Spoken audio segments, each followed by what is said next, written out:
From the outset, Partners in Crime makes it clear that the fourth series of Doctor Who is probably going to be lighter than the show's third year.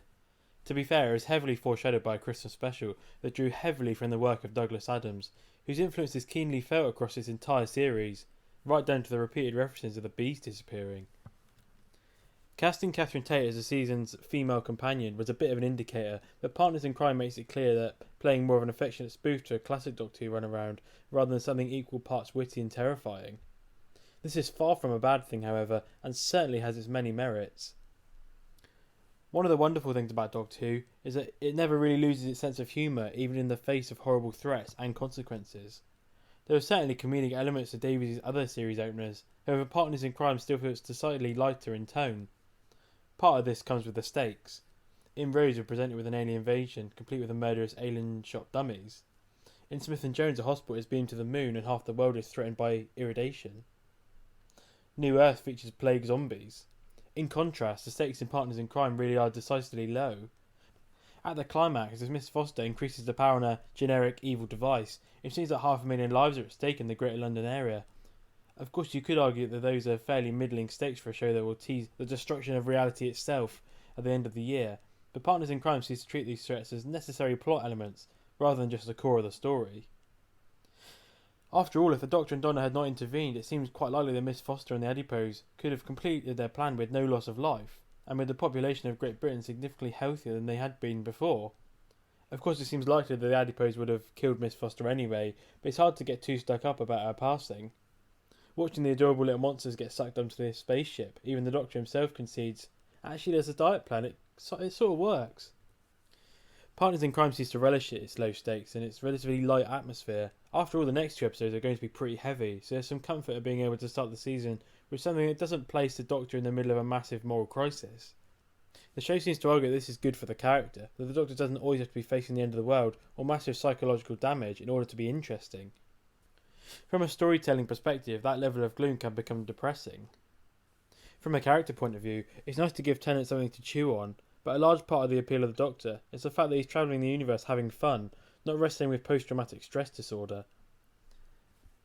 As they watch the Adipose being drawn into the gigantic spaceship, Donna asks, "What are you going to do then? Blow them up?" The Doctor gently replies, "They're just children, they can't out where they came from."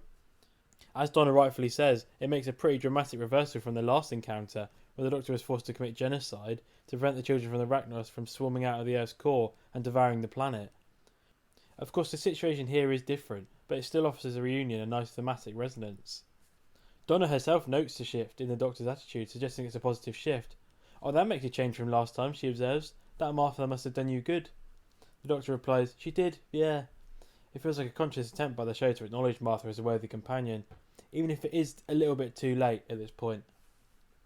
It's worth talking about Donna at this point too, as the primary purpose of Partners in Crime is to team the characters up together. The plot itself, as with so many of the show's season opening episodes, is a bit of an afterthought. It's worth noting that from the outset that Donna is a markedly different character from many of the other companions who have appeared on the show, especially the revised show, to this point. Most obviously, Donna is significantly older than Martha or Rose, making the first point that the new show has really moved beyond the attractive young lady companion archetype that's been part of the show since the 80s. Sure, there have been many male characters who have gone on trips in the TARDIS since the show began again. Adam, Captain Jack and Mickey can all make plausible claims to be male companions. However, none of these male companions lasted more than 5 consecutive episodes, and John Barrowman was the only one who made it to the title credits, as part of a single story where he didn't really ride in the TARDIS until after the threat had been resolved. So Donna feels very much outside the boundaries of what the new show is defined as a companion, an archetype inherited from the John Nathan Turner era of the classic show. Which is interesting because I'd argue the companion Donna most resembles is a companion who was on the show right before the John Nathan Turner era began. In terms of her role on the show, Donna feels like the most assertive and competent companion to ride in the TARDIS since Romana, who has the distinction of being the only Time Lord to appear as the Doctor's companion, and is arguably an opposite to him. Like Romana, Donna isn't afraid to stand up to the Doctor. She isn't afraid to call him out on his nonsense. She's not subordinate to him, and the fourth series very much pushes the Doctor and Donna as equals. That's apparent even here, where the first half of the episode is split almost evenly between the pair. It's something that is a recurring motif during the year. The Ood can't distinguish the pair in the Planet of the Ood, the Doctor Donna. They are named as both household gods in the fires of Pompeii, and the season ends with a literal merging of the two into one form, with David Tennant's mannerisms in Catherine Tate's body. The two are equals and, as the name implies, partners. The show is a recurring gag where the pair are misidentified as a married couple, a more equal relationship than young woman pines for obvious man. Indeed, the show stresses the platonic nature of their relationship from the very beginning, and Davies shrewdly decides to downplay the sexual chemistry between the two. I just want a mate. You just want to mate? I just want a mate. You're not mating with me, sunshine. A mate. I want a mate. Well, just as well, because I'm not having any of that nonsense. I mean, you're just a long streak of nothing. You know, alien nothing. There we are then. The Doctor and Donna are presented as two good friends, one of whom happens to be male and the other whom happens to be female. This could be seen as somewhat ageist. The oldest, least conventionally attractive female companion is the only one who doesn't really get sexual chemistry with the lead. But after 3 seasons of unresolved sexual tension, it feels like a blessing. The fact that Davies isn't stressing that up front is a good thing. It's nice to know that Donna won't be blinded by the fact that David Tennant is a strikingly handsome man, we can all admit that, and that she won't start dreaming of getting a mortgage with him or feeling like a rebound. Of course, part of the reason this really works is because Tate and Tennant have terrific timing, especially with one another. Partners in Crime is a mission statement for the 4th series, promising something a bit more lighter in tone in the 3rd, which could get a bit dark in places. A lot of Partners in Crime is devoted to the duo's interactions, and it's just excellent. Timing is an essential ingredient of comedy, and so it's no coincidence that Partners in Crime begins as a comedy of errors, with the Doctor and Donna repeatedly missing one another, playing out to absurd degrees during the head above the window scene, which is just excellent. Stable from ordinary human beings. This is actually rather kind. We cause the parent body no discomfort at all. In fact, galvanizes and terminates seconds which leaves my...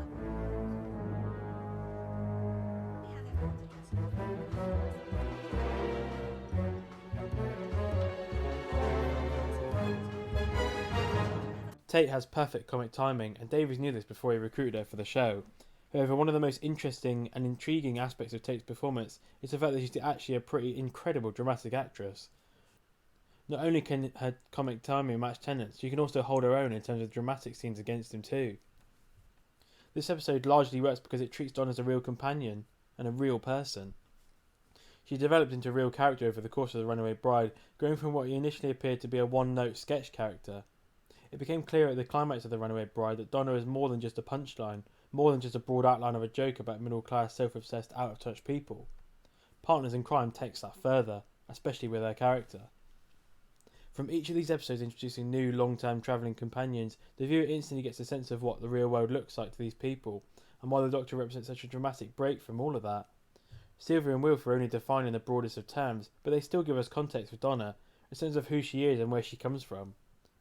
This is emphasised when we see her return home from work, giving us the context that we still know she lives at home with her mum, but also demonstrating how she's frustrated in life and is just wishing to see the Doctor once more.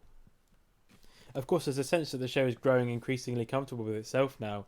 In the first series, Davies introduced us to the world with the Doctor through the character of Rose.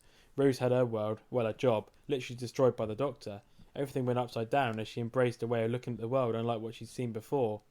Even when Martha was introduced last series, the show made an effort to use her to bring the audience up to speed. With the 4th series, it seems that the series is taking its popular appeal for granted. Everybody knows who Doctor Who is now. Davies has spent the past 3 years bringing back the Daleks, the Cybermen and the Master, all important pieces of the mythos. Barring the occasional returning foe like the Macra, the show has genuinely referenced the top drawer Doctor Who aliens and creatures. The 4th series sees Davies dropping references to the classic series left, right and centre. Here the Doctor references Cat People, an obvious shout out to Survival, the last serial of the classic show. In The Fires of Pompeii, he makes a brief mention of the first Doctor's trip to Rome and the Romans. In Planet of the Ood, he'll confirm a piece of fan fiction linking the Ood to the creatures from the first episode, the Sensorites. The season's arc is built around the red herring of the Medusa Cascade, a place the Doctor visited in his earliest incarnation. The only other thing worth noting about Partners in Crime is the fact that it seems to decidedly have an American flavour to it. The show is building around the idea of aliens harvesting human fat. Oh, it's a beautifully fat country, Miss Foster teases at one point. And believe me, I've travelled a long way to find obesity on this scale. This seems a bit strange given the WHO, World Health Organization, named the United States as the most obese country in the Anglosphere in 2007, the year before this show aired. More than that though, Partners in Crime seems to borrow quite a lot of American imagery. Miss Foster is frequently accompanied by two machine gun wielding private security contractors, who at one point are so eager to discharge their weapons that they blow a door rather than wait to open it. Given that the UK has some of the toughest gun control laws in the world, this imagery is quite striking for a British family television show. It feels much more in keeping with American TV, where the use of these sorts of weapons is much more commonplace. That said, it's clear that Davies is playing around with the trope a little. The guns are comically oversized and also completely useless.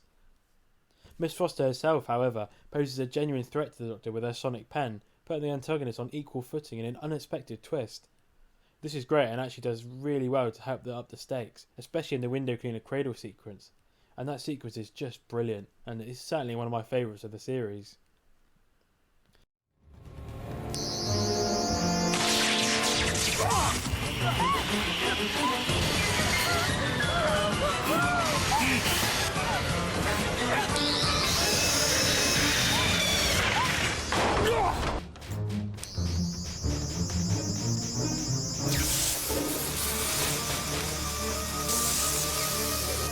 Cutting the table!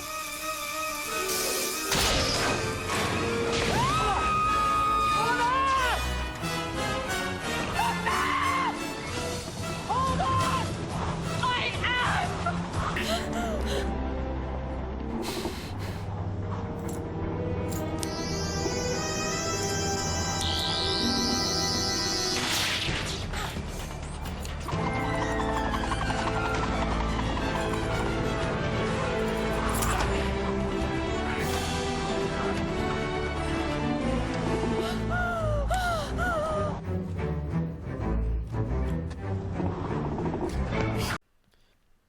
Overall, Partners in Crime marks the beginning of Series 4 well.